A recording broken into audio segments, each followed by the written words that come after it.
নমস্কাৰ চাবলৈ আৰম্ভ কৰিছে আছামিজ ট্ৰেণ্ডিং আজি 25 মাৰ্চ আৰু আজিৰ দিনটোৰ কেইবাটাও গুৰুত্বপূৰ্ণ খবৰ লৈ আহিছোঁ আৰু এনেধৰণৰ খবৰসমূহ নিতৌ চাবলৈ চেনেলটো ছাবস্ক্ৰাইব কৰি ভিডিঅ'টোত এটা লাইক কৰি দিবলৈ আজিৰ দিনটোৰ প্ৰথমটো ব্ৰেকিং নিউজ আঘাতপ্ৰাপ্ত হাতেৰেই বিধায়ক চেয়াৰমান আলী আহমেদক সদনৰ পৰা নিলম্বন কৰিছে নুমল মমিনে দিনটোৰ বাবে নিলম্বন বিধায়ক চেয়াৰমান আলী আহমেদক মন্ত্ৰীৰ ভাষণৰ মাজত কথা কোৱাৰ বাবে নিলম্বন কৰা হৈছে চেয়াৰমান আলী আঘাতপ্ৰাপ্ত হাতৰি আঙুলি টুৱাই সদনৰ পৰা বাহিৰ কৰিলে উপাধ্যক্ষই নুমল মমিনে শেষ সকিয়নি দিলে বিধায়ক চেয়াৰমান আলীক খঙত টিঙিৰ তোলা হ'ল নুমল মমিন খঙত টিঙিৰ তোলা হ'ল উপাধ্যক্ষ নুমল মমিন বিধানসভাৰ অন্তিমটো দিনত পুনৰ উত্তপ্ত হ'ল সদন দিনটোৰ বাবে নিলম্বন কৰা হৈছে বিধায়ক চেয়াৰমান আলী আহমেদক আন এটা ব্ৰেকিং নিউজ ব্যক্তিগত বিদ্যালয়ে হেৰুৱাব পাৰে পৰীক্ষা অনুষ্ঠিত কৰাৰ অধিকাৰ সদনত ঘোষণা শিক্ষামন্ত্ৰী ডক্টৰ ৰণোজ পেগুৰ একাদশ শ্ৰেণীৰ প্ৰশ্নকাকত ভাইৰেলৰ পাছতেই কঠোৰ হৈ পৰিছে ৰাজ্য চৰকাৰ প্ৰাইভেট স্কুলৰ বিৰুদ্ধে ডাঙৰ সিদ্ধান্ত ল'বলৈ সাজু শিক্ষা বিভাগৰ লগতে ৰাজ্য চৰকাৰ প্ৰাইভেট স্কুল কলেজে হেৰুৱাব স্বতন্ত্ৰভাৱে পৰীক্ষা অনুষ্ঠিত কৰাৰ অধিকাৰ প্ৰাইভেট স্কুলৰ শিক্ষাৰ্থীয়েও চৰকাৰী বিদ্যালয়ত গৈ দিব লাগিব একাদশ শ্ৰেণীৰ পৰীক্ষা প্ৰতিযোগিতামূলক পৰীক্ষা প্ৰাইভেট স্কুলত অনুষ্ঠিত কৰাৰ পৰা বিৰত থাকিব চৰকাৰ ব্যক্তিগত খণ্ডৰ বিদ্যালয়ত এতিয়াৰে পৰা অনুষ্ঠিত নহ'ব কোনো ধৰণৰ বোৰ্ড অন্যান্য পৰীক্ষা সদনত মন্ত্ৰী ৰণোজ পেগুৱে ব্যক্তিগত বিদ্যালয়ৰ বিৰুদ্ধে কৰিলে এই বৃহৎ ঘোষণা একাদশ শ্ৰেণীৰ প্ৰশ্নকাকত ভাইৰেলৰ পিছতেই এতিয়া কঠোৰ হৈ পৰিছে হিমন্ত বিশ্ব শৰ্মাৰ বিজেপি চৰকাৰ আন এটা অতিকৈ গুৰুত্বপূৰ্ণ খবৰ ঈদৰ বাবে দেশৰ মুছলমান লোকসকললৈ বৃহৎ উপহাৰ প্ৰধানমন্ত্ৰী নৰেন্দ্ৰ মোদীৰ বিজেপি চৰকাৰে এইবাৰ দিছে মুছলমানক উপহাৰ ৩২ লাখ মুছলমানে পাব কাপোৰ খাদ্য সামগ্ৰীৰ টোপলা মুছলমান লোকসকললৈ ঈদৰ উপহাৰ দিছে ভাৰতৰ প্ৰধানমন্ত্ৰী নৰেন্দ্ৰ মোদীয়ে ঈদত দেশৰ ৩২ লাখ দৰিদ্ৰ মুছলমানক বিজেপিয়ে দিব উপহাৰ কাপোৰ আৰু খাদ্য সামগ্ৰীৰ একোটাকৈ বৃহৎ কিট প্ৰদান কৰা হ'ব মুছলমানসকলক কিটত থাকিব ছয় খেজুৰ ড্ৰাই ফ্ৰুট বেচন আৰু কেইবাবিধো সামগ্ৰী থাকিব বিজেপিয়ে দিয়া এই উপহাৰত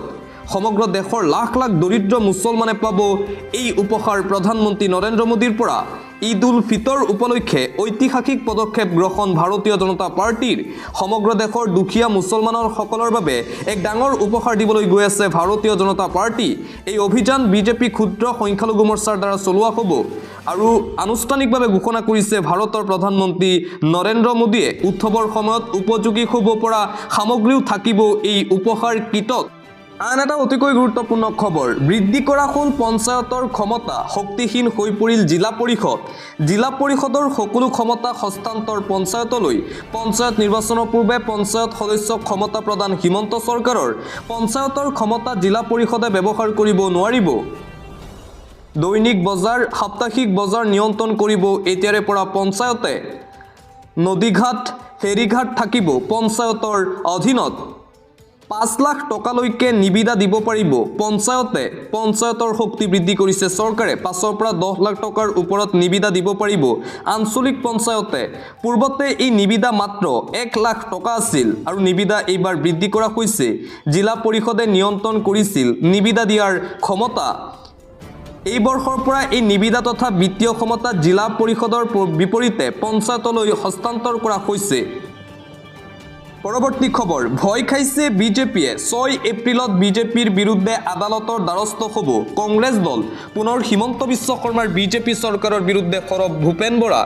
কৌশলেৰে পঞ্চায়ত নিৰ্বাচন পিছুৱাই দিছে হিমন্ত চৰকাৰে পঞ্চায়ত নিৰ্বাচনক লৈ ভয় খাই আছে মুখ্যমন্ত্ৰী হিমন্ত বিশ্ব শৰ্মা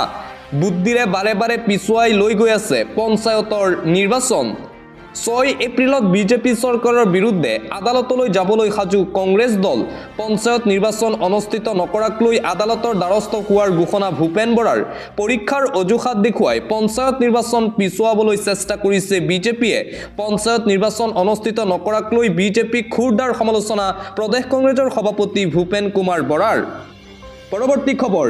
এইবাৰ কংগ্ৰেছৰ বিৰুদ্ধে আজি সমগ্ৰ অসম কপালে ভাৰতীয় জনতা পাৰ্টিৰ নেতা কৰ্মীসকলে কংগ্ৰেছৰ বিৰুদ্ধে তীব্ৰ প্ৰতিবাদী কাৰ্যসূচী বিজেপিৰ কংগ্ৰেছৰ বিৰুদ্ধে আজি অসম কপালে লাখ লাখ বিজেপি নেতা কৰ্মীয়ে বিধানসভাৰ উপাধ্যক্ষ কংগ্ৰেছ বিধায়কে প্ৰসাৰ কৰাৰ বিৰুদ্ধে জিলাই জিলাই প্ৰতিবাদ বিজেপিৰ জিলাই জিলাই বৃহৎ প্ৰতিবাদী কাৰ্যসূচী ৰূপায়ণ কৰিলে বিজেপিয়ে নিশাৰে পৰাই বুকাজানত আৰম্ভ হৈছিল বিজেপিৰ এই প্ৰতিবাদী কাৰ্যসূচী কংগ্ৰেছ বিধায়ক নুৰুল হুদাৰ প্ৰতিমূৰ্তি দাহ কৰি বৃহৎ প্ৰতিবাদ নুমল মমিনৰ ওপৰত বিধায়ক নুৰুল হুদা কৰা আক্ৰমণক লৈ উত্তাল পৰিৱেশৰ সৃষ্টি বিজেপিৰ জনজাতি মৰ্চাৰ আহ্বানত সমগ্ৰ ৰাজ্যত আজি প্ৰতিবাদী কাৰ্যসূচী বিজেপিৰ কংগ্ৰেছ বিধায়ক নুৰুল হুদাৰ বিৰুদ্ধে কঠোৰ পদক্ষেপ গ্ৰহণৰ দাবী বিজেপিৰ কংগ্ৰেছৰ বিৰুদ্ধে আজি অসমৰ প্ৰতিটো প্ৰান্তত ভাৰতীয় জনতা পাৰ্টিৰ নেতা কৰ্মীসকলৰ তীব্ৰ প্ৰতিবাদী কাৰ্যসূচী দেখিবলৈ পোৱা গৈছে শীঘ্ৰেই কংগ্ৰেছী বিধায়ক নুৰুল হুদাক গ্ৰেপ্তাৰৰ দাবী উত্থাপন কৰিছে বিজেপিৰ নেতা কৰ্মীসকলে আন এটা গুৰুত্বপূৰ্ণ খবৰ এপ্ৰিল মাহত একেলগে 13 দিন বন্ধ থাকিব চৰকাৰী কাৰ্যালয়সমূহ প্ৰকাশ পালে এপ্ৰিল মাহৰ চৰকাৰী বন্ধৰ নতুন তালিকা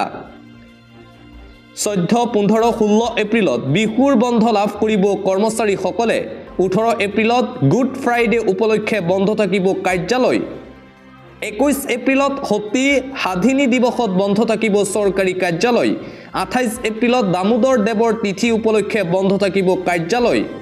12 আৰু 26 এপ্ৰিলত বন্ধ থাকিব দ্বিতীয় আৰু চতুৰ্থ শনিবাৰৰ বাবে 6, 13, 20 আৰু 27 এপ্ৰিলত দেওবাৰৰ বাবে বন্ধ থাকিব কাৰ্যালয়সমূহ 2 এপ্ৰিলত ৰাভা হাছং সাহিত্য শাসিত পৰিষদৰ নিৰ্বাচনৰ বাবে স্থানীয় এলেকাত বন্ধ ঘোষণা এপ্ৰিল মাহত একেলগে 13 দিন বন্ধ থাকিব কাৰ্যালয়সমূহ নতুন সময়সূচী প্ৰকাশ কৰা হৈছে পৰৱৰ্তী খবৰ ৰঙালী বিহুৰ উপলক্ষে মুখ্যমন্ত্ৰী হিমন্ত বিশ্ব শৰ্মাৰ বৃহৎ উপহাৰ হ্ৰাস পাব বিদ্যুতৰ মাচুল এটা ভাল খবৰ ৰাজ্যবাসীলৈ অৱশেষত এটা ভাল খবৰ দিছে মুখ্যমন্ত্ৰী হিমন্ত বিশ্ব শৰ্মায়ে ৰাজ্যবাসীক ৰঙালী বিহুৰ উপহাৰ দিলে হিমন্ত বিশ্ব শৰ্মাৰ বিজেপি চৰকাৰে ৰাজ্যত শীঘ্ৰেই হ্ৰাস পাব বিদ্যুতৰ মাচুল প্ৰতি ইউনিটত 1 টকা 50 পইচাকৈ হ্ৰাস কৰা হ'ব বিদ্যুতৰ মূল্য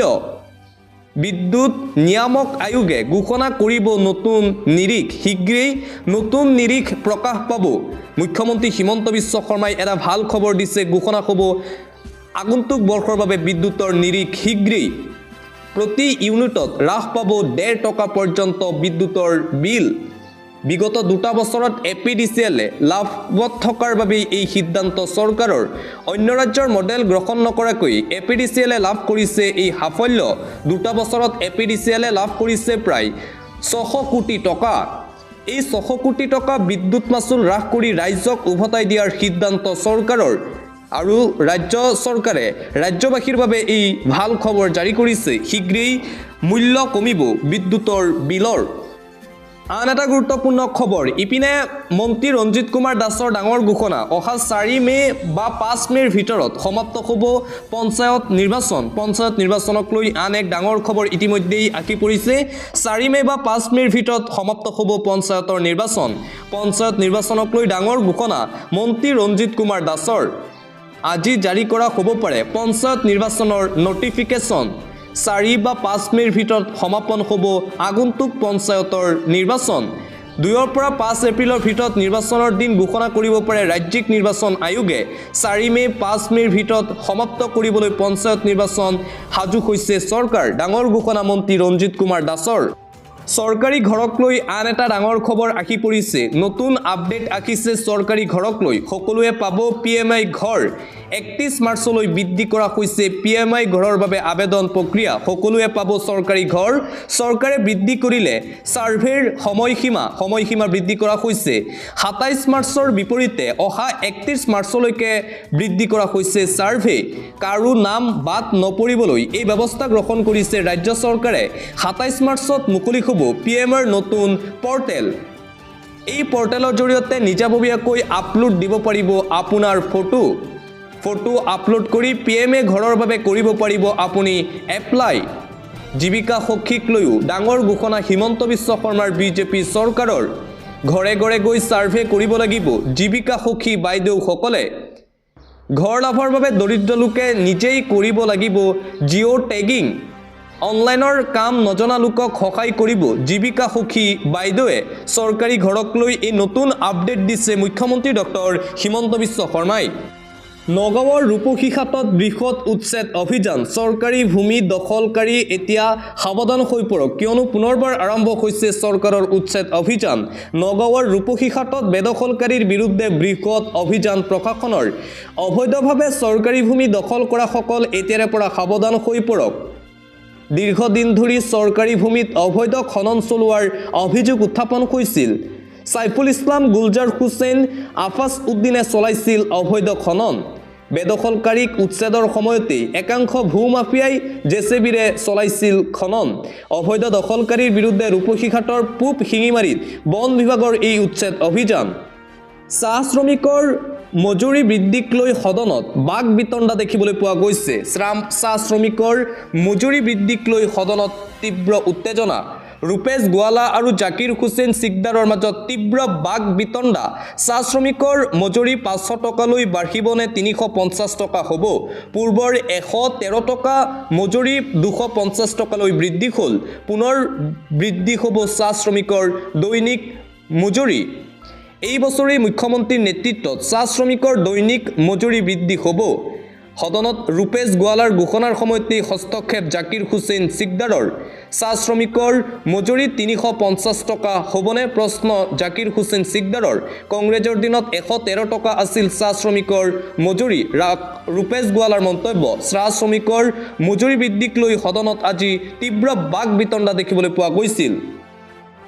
ঋণ লোৱা হিমন্ত বিশ্ব শৰ্মাৰ চৰকাৰৰ বিৰুদ্ধে আন এক তথ্য প্ৰকাশ পাইছে সহিব নোৱাৰা ঋণৰ বোজা ৰাজ্য চৰকাৰৰ ওপৰত ঋণৰ উপৰি ঋণ ৰাজ্য চৰকাৰৰ ওপৰত বিজেপিৰ আমোলত ৰাজ্যৰ ঋণৰ পৰিমাণে গঢ়িছে অভিলেখ ৰেকৰ্ড গঢ়িছে ঋণে বিজেপি চৰকাৰৰ আমোলত বিজেপিয়ে 8 বছৰত ল'লে 1,27,838 কোটি টকাৰ ঋণ সকলো ধৰণৰ অভিলেখ ভংগ হিমন্ত বিশ্ব শৰ্মাই 3 বছৰতেই ল'লে 62,268 কোটি টকাৰ ঋণ হিমন্ত বিশ্ব শৰ্মা চৰকাৰৰ দিনত গড়ে দৈনিক 56 কোটি টকাৰ ঋণ লোৱা হৈছে প্ৰতিদিনে 56 কোটি টকাৰ ঋণ লৈছে হিমন্তই অন্তিমটো কাৰ্যকালত তৰুণ গগৈ চৰকাৰে লৈছিল 20,943 কোটি টকাৰ ঋণ তৰুণ গগৈ চৰকাৰৰ অন্তিম 5 বছৰত গড়ে দৈনিক ঋণ আছিল 11 কোটি টকা সহিব নোৱাৰা ঋণৰ বোজা এতিয়া ৰাজ্য চৰকাৰৰ ওপৰত ঋণৰ উপৰি ঋণ হিমন্ত বিশ্ব শৰ্মাৰ বিজেপি চৰকাৰৰ আন এটা গুৰুত্বপূৰ্ণ খবৰ অনিয়মৰ মাজেৰে চলিছে এপেক্স বেংক গুৱাহাটী পাণবজাৰ স্থিত এপেক্স বেংকৰ কাৰ্যালয় ঘেৰাও প্ৰতিবাদী জনতাৰ তীব্ৰ প্ৰতিবাদ দেখিবলৈ পোৱা গৈছে এপেক্স বেংকৰ অধ্যক্ষ শাসকীয় দলৰ বিধায়ক বিশ্বজিৎ ফুকনৰ বিৰুদ্ধে প্ৰতিবাদ সাব্যস্ত কৰিছে প্ৰতিবাদী জনতাই শাসকীয় দলৰ বিধায়কৰ বিৰুদ্ধে প্ৰতিবাদ এপেক্স বেংকৰ বিৰুদ্ধে ৰাইজৰ প্ৰতিবাদ গুৱাহাটী পাণবজাৰ স্থিত এপেক্স বেংকৰ কাৰ্যালয় ঘেৰাও প্ৰতিবাদী সহ জনতাৰ এপেক্স বেংকৰ অধ্যক্ষ শাসকীয় দলৰ বিধায়ক বিশ্বজিৎ ফুকনৰ বিৰুদ্ধে প্ৰতিবাদ সাব্যস্ত কৰিছে ৰাইজে আন এটা অতিকৈ গুৰুত্বপূৰ্ণ খবৰ সোনু নিগমলৈ শিলগুটি নিক্ষেপ অভাৱনীয় পৰিস্থিতিৰ সৃষ্টি হৈছে গীত গাই থাকোতেই বিপদত পৰিল সিংগাৰ সোনু নিগম জনপ্ৰিয় কণ্ঠশিল্পী গৰাকীলৈ শিলগুটি নিক্ষেপ কৰিছে দৰ্শকে দিল্লীৰ এখন বিশ্ববিদ্যালয়ত সংঘটিত হৈছে এই ভয়ংকৰ কাণ্ড নিগমলৈ উদ্দেশ্যি শিলগুটি আৰু বটল নিক্ষেপ লাখ লাখ ছাত্ৰ ছাত্ৰীৰ ভিৰৰ মাজত সংঘটিত হৈছে এই ঘটনা দিল্লীত অনুষ্ঠানটোত উপস্থিত আছিল প্ৰায় 1 লাখৰো অধিক অনুৰাগী ঘটনাত সোনু নিগমৰ সৈতে যোৱা কেইবাগৰাকীও শিল্পী আহত হৈছে বুলি জানিব পৰা গৈছে হাত জোৰ কৰিও উদত্ত ছাত্ৰক শান্ত কৰাব নোৱাৰিলে শিল্পীগৰাকীয়ে অৱশেষত অনুষ্ঠান বন্ধ কৰিবলৈ বাধ্য হ'ল সোনু নিগম গীত গাই থাকোতেই বিপদত পৰিল এইবাৰ জনপ্ৰিয় কণ্ঠশিল্পী সোনু নিগমলৈ লক্ষ্য কৰি শিলগুটি পানীৰ বটল নিক্ষেপ দৰ্শকসকলৰ আন্তঃৰাষ্ট্ৰীয় পৰ্যায়ৰ এটা ব্ৰেকিং নিউজ যুদ্ধৰ শেহতীয়া খবৰ আহি পৰিছে ৱাৰ ব্ৰেকিং প্ৰধানমন্ত্ৰী নেতানিয়াহুৰ বিৰুদ্ধে ইজৰাইলৰ নাগৰিকৰ বৃহৎ গণবিক্ষোভ দেখিবলৈ পোৱা গৈছে বৃহৎ প্ৰতিবাদী কাৰ্যসূচী ইজৰাইলী লোকৰ তেল অভিবত এই প্ৰতিবাদ ভয়ংকৰ প্ৰতিবাদৰ ফলত ইজৰাইলত বৃদ্ধি পাইছে হিংসাত্মক কাৰ্য প্ৰধানমন্ত্ৰী নেতানিয়াহুৰ বাসগৃহৰ সন্মুখতো প্ৰতিবাদকাৰীয়ে সৃষ্টি কৰে উত্তপ্ত পৰিস্থিতিৰ ইজৰাইলৰ চৰকাৰৰ বিৰুদ্ধে এই প্ৰতিবাদী কাৰ্যসূচী গ্ৰহণ কৰিছে খুদ ইজৰাইলী নাগৰিকে বন্ধ হৈ পৰিছে ইজৰাইলৰ ৰাজপথ বন্ধ হৈ পৰিছে ইজৰাইলৰ যাতায়াত ব্যৱস্থা শেহতীয়াকৈ তেল অভিবত নীলা আৰু বগা ৰঙৰ ফ্লেগেৰে সাব্যস্ত কৰা হৈছে এই প্ৰতিবাদ শেহতীয়াকৈ তেল অভিবত এই প্ৰতিবাদী কাৰ্যসূচী গ্ৰহণ কৰিছে ইজৰাইলী জনতাই গাজাত আঘাত কৰা বন্ধ কৰক শ্লোগানেৰে উত্তাল প্ৰতিবাদী কাৰ্যসূচী ইজৰাইলী লোকৰ নেতানিয়াহুৰ দেশৰ কাৰণে চিন্তা কৰা নাই নেতানিয়াহুৱে কেৱল নিজৰ ক্ষমতা বিচাৰিছে ইজৰাইলৰ শত্ৰু হৈছে প্ৰধানমন্ত্ৰী বেঞ্জামিন নেতানিয়াহু গাজাত বন্দী লোকসকলক শীঘ্ৰেই উভতা অনাৰ আহ্বান জনতাৰ এনে নহলে সমগ্ৰ দেশ বন্ধ কৰাৰো হুংকাৰ প্ৰদান ইজৰাইলী নাগৰিক